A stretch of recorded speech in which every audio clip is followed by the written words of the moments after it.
Deus está morto. Deus permanece morto. E fomos nós que o matamos.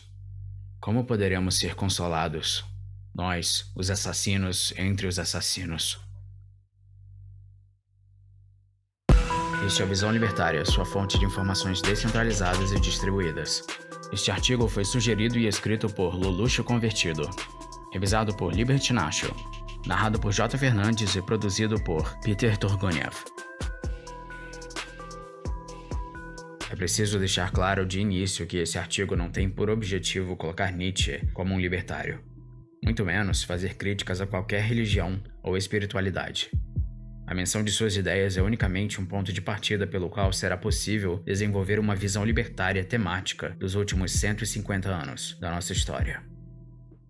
Friedrich Nietzsche foi um filósofo alemão que nasceu enquanto parte da Alemanha ainda era chamada de Prússia e acumulou em seus trabalhos a função de compositor e poeta. Grande parte de seu trabalho foi uma crítica ao que considerava negação da vida, o que era um grande apanhado de ideologias que tinham como objetivo atingir ideais elevados que só seriam alcançados em algum momento indeterminado no futuro, podendo ser bons exemplos a religião em geral, a revolução tecnológica, ou mesmo o próprio progresso científico. Outros filósofos defendem algo semelhante, a primazia do indivíduo, partindo de outros pressupostos, vide Max Stiana e Ayn Rand. Mesmo com notórias censuras à religião, o contexto em que escreve Deus está morto não é uma mera reafirmação do seu ateísmo, como frequentemente interpretado, mas uma observação sobre a realidade europeia a que pertencia, onde a noção do divino e da transcendência deixavam de ter destaque no debate científico e filosófico. Pode-se observar essa transição refletida na magnum opus artística de cada época.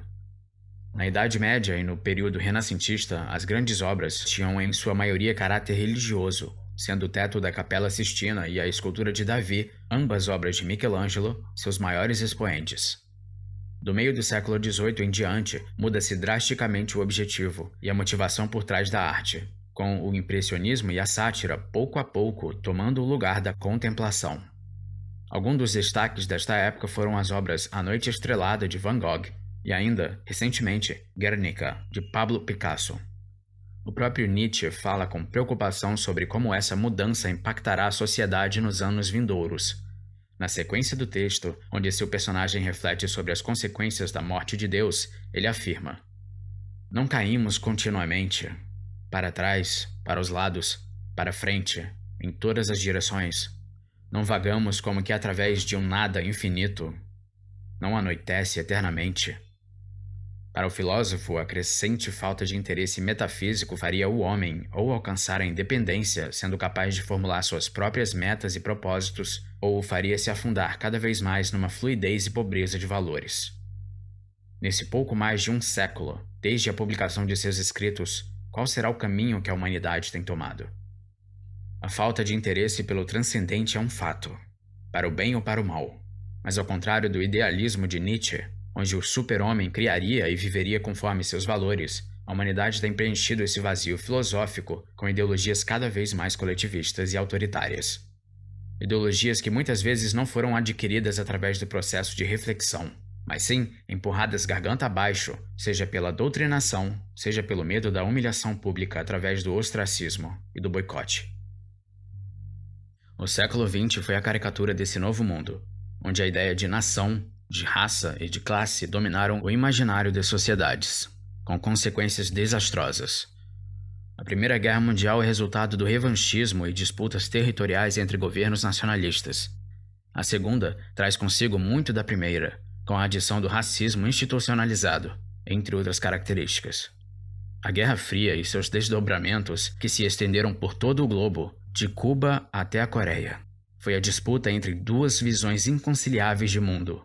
Uma que dizia valorizar as liberdades individuais e outra que dizia valorizar a igualdade e o bem-estar coletivo.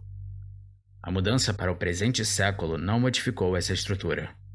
Ideais considerados elevados continuam recrutando indivíduos para dedicarem suas vidas pela causa, com uma única diferença fundamental: A informação descentralizada e distribuída pulverizou as ideologias em núcleos cada vez mais distantes entre si.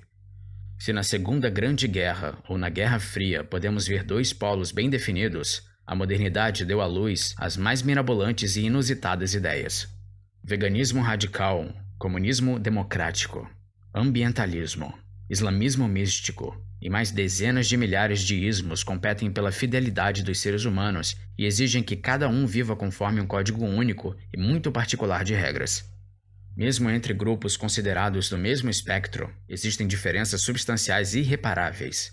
Sindicalistas, comunistas revolucionários e defensores de políticas identitárias têm demandas completamente diferentes e são todos considerados à esquerda. Se colocássemos dois influenciadores comunistas para conversar sem que eles soubessem, veríamos como uma visão unidimensional do mundo é impossível, mesmo para os que creem nisso. Claro que isso não é exclusividade da esquerda.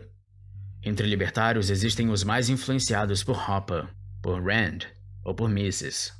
Existem os que desprezam ou não a via política, os pessimistas, os otimistas e por aí vai. Em uma sociedade privada, com certeza diferentes libertários escolheriam diferentes sistemas de leis, com base em suas próprias preferências. Vendo tal fenômeno, os governos e seus adoradores estão desesperadamente tentando colocar amarras no pensamento humano, para que ele volte a ser binário e simplório. Quando as hordas do Twitter e influenciadores de esquerda atacam Juliana Paz por se assumir liberal e não prestar apoio a nenhum lado, eles só expõem a própria intolerância e se recusam a enxergar o mundo como maior do que a bolha onde vivem. A informação descentralizada e distribuída destruiu o monopólio da moral.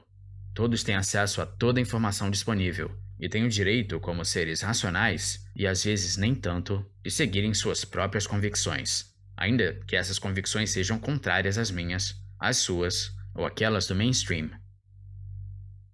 A única maneira de uma sociedade com crescente assimetria ética conviver pacificamente é adotando leis privadas, onde cada um pode escolher a jurisdição privada que mais se adequa à sua visão de mundo particular.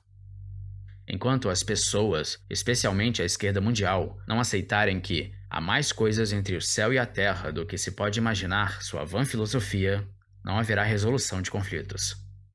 Em um mundo onde as Big Techs censuram opiniões ligeiramente polêmicas e governos discutem um imposto mínimo global, é preciso reafirmar o óbvio para esses pseudo-tolerantes. Suas demandas não são as minhas demandas, e não são as demandas da humanidade.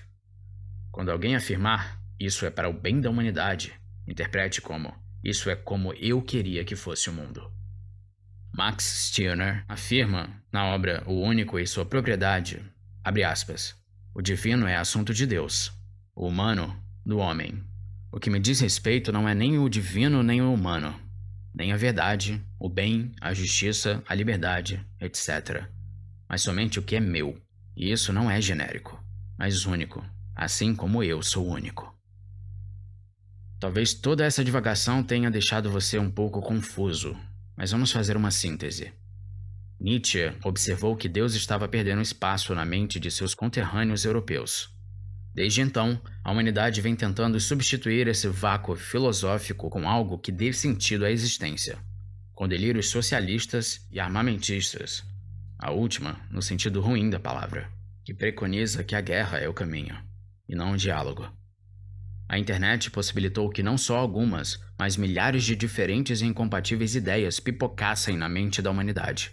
E a única maneira dessa massa de visões de mundo conviverem pacificamente é através de um mínimo ético-moral e de um sistema baseado nele. A sociedade libertária. O indivíduo sempre teve que lutar para não ser oprimido pela tribo. Se você tentar isso, estará sempre sozinho e às vezes assustado. Mas não há preço alto a se pagar pelo privilégio de ser possuidor de si mesmo. Friedrich Nietzsche. Obrigado por sua audiência. Se você gostou deste vídeo, clique no ícone de curtir abaixo e compartilhe o vídeo em sua rede social. Se você deseja ser notificado de outros vídeos, inscreva-se no canal e depois clique no ícone de campainha. Apoie iniciativas libertárias. Veja como participar desse projeto no site do Visão Libertária. Não deixe também de dar uma passada no canal L de Liberdade. Até a próxima.